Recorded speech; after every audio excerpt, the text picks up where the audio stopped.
For more on Apple's big event, I want to bring in Maribel Lopez. Maribel is founder and principal analyst at Lopez Research. Thank you for joining us today. Thank you.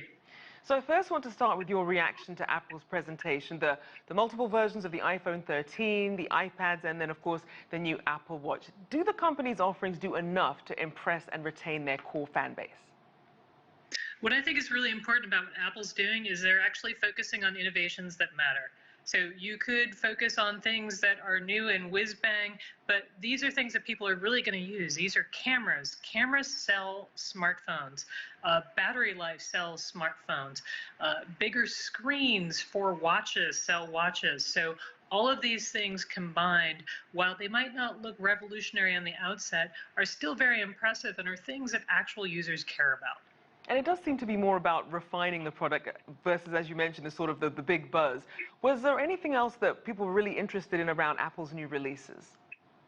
Well, I think, as you mentioned earlier, we were all a bit surprised about the iPad mini because it seemed like Apple had divested in the iPad mini category for a while. But what we're seeing now is a comeback with a full portfolio where they have the right processor, they have a good storage capability, and now this is really going to be a tool that anybody that wants to participate in gaming or enterprise applications with a portable form factor and a bigger screen can actually use. And I think that's a big win because we are seeing a lot of traction in the enterprise mobile sector of new purchases. And so then as we look at some of these software upgrades, then what does this mean in terms of the difference that everyday users will experience now with this new version of the iPhone and new products? Yeah, one of the things, so for example, you've got the Fitness Plus features. So people that want to be home, that want to consume on a TV, on a tablet, on a phone, have those type of features. You know, Apple continues to push the envelope forward with the user experience, and I think that this was no different than any other. So we're continuing to march on with like small incremental improvements, but one of the things that was sort of breakout was the ability for anybody to capture what could be considered cinematic quality video.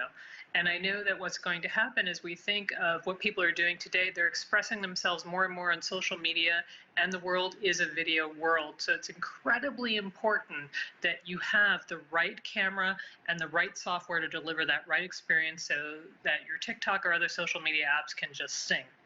And we do usually tend to see some of these other big tech companies sort of watching what each other are doing. What are some other big tech releases that we can expect this year?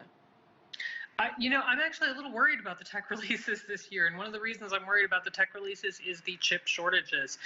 We've seen massive chip shortages, so I think everybody's really just focused on trying to make sure that they have their supply chain in order and that they can actually get chips rather than create whole new product categories at this point.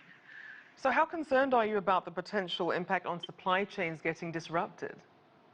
Well, the supply chain is actually very critical. I think we're going to see the impact of this into 2022, so at least for the next several quarters. In some cases, I've heard of supply chain issues lasting for almost a year.